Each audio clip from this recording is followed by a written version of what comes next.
Hi, I'm Christy. I want to end this section of the series by talking about the children of adults with special needs. Now, I was only able to find 2 articles on this in my research. You can find my original blog post for this at my website at www.havenofhopeforme.com. This post originally posted in March of 2018. The first article I found was from the National Council on Disability, and they admit very little research has been done on this area. They have this to say, quote, "Social science research examining the effect of disability on parenting is scarce. Historically, the absence of data has encouraged the bias against parents with disabilities," end quote. Now the article goes on to say, quote, "However, high-quality studies indicate that disability alone is not a predictor of problems or difficulties in children, and that predictors of problem parenting are often found to be the same for disabled and non-disabled parents," end quote. I find this really encouraging. Now, I should warn you, this article is a bit technical at times, but they do a really good job of breaking down several different disability types and how they can parent. The general conclusion of from this article is that parents with disabilities can parent effectively, but some will need extra training or support. The second article I found deals with kids who are caring for disabled parents. They call them young carers, and it's written from a British perspective.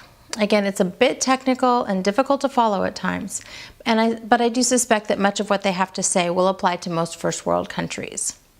Their conclusion is this, quote, "The way forward for young carers is to acknowledge, value, and respect the reciprocal and interdependent nature of caring within their families, and to support and nurture these relationships through a range of policies, services, and procedures.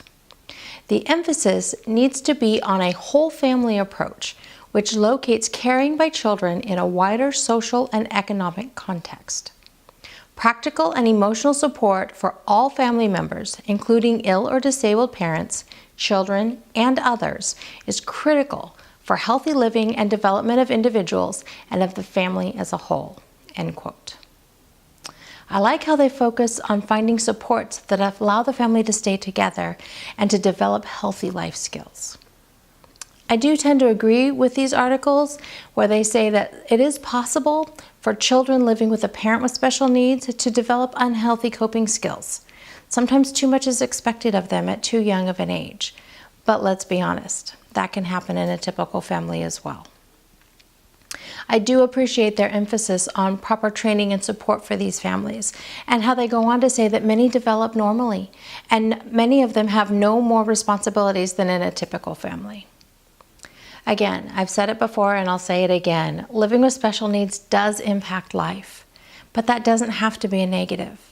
So many times people develop more compassion and more empathy younger in life and younger than their peers, and to a larger extent because they live with special needs. It's one of the things that I've thought of over the years with my son. And then a number of years ago, I met a man named David Ring. He's a public speaker, he has cerebral palsy, and he's a father of 4.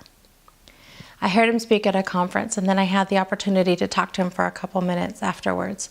And I told him that he gave me a lot of hope for my son, and that gave me hope that my son could have a typical life. And I still hang on to that at times.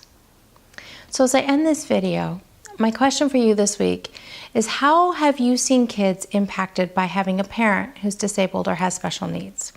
This isn't something that I've seen a lot myself, so I'd really love to hear what you have to say. You can leave me a comment below, or again, you can leave me a comment on my blog at www.havenofhopeforme.com. Again, this post posted in March of 2018.